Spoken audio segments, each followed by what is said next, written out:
pandemic gives workers momentum to rethink work and their personal lives. In order to retain and recruit employees, now some businesses in the U.S. are shifting to a 4-day work week. Seattle-based Volt Athletics, which builds exercise software and workout apps, moved to a 4-day work week almost 2 years ago. Sarah Ray, Volt's head of business development, says she no longer experiences anxiety she used to feel on Sundays. For productivity across the company and for myself personally, we've not noticed any negative impact. If anything, I know I personally come to work on Monday much more excited to get things done because I had 3 days to unplug and relax and get my mind out of the stress of work. The cliche of Sunday scaries is a thing of the past. I honestly have not felt anxious or nervous on a Sunday in almost 2 years. Ray says the extended weekend also allows her more time to spend with her family, including her 9-month-old son. The 4-day work week has been amazing for my ability to be a new mom. My son is 9 months old, and I really don't think if I was working 5 days a week, I could have as high quality of life as I do right now. San Francisco e-commerce company Bolt made the switch to a 4-day working week in October of last year. Jennifer Christie, Chief People Officer at Bolt, says within a month, the tech company saw a surge in productivity. Christie says one challenge that needed to be addressed was external customers who needed to still reach staff on Fridays.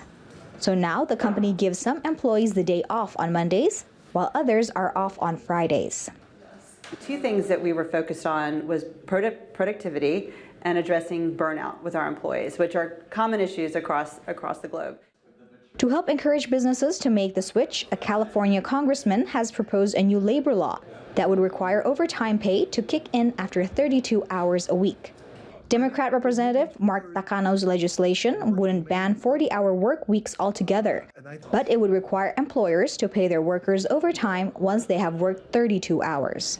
Some industry leaders worry the bill would raise the cost of doing business, especially for blue-collar jobs and in the service industry, where reducing hours worked would likely reduce productivity. I think we're moving toward a more humane work week, and I think that means 32 hours. And I think it would mean that, people would say, hey, yeah, it's decent and normal for us to pay overtime for anything that we work over 32 hours. Some European companies are also experimenting with various versions of the 4-day work week.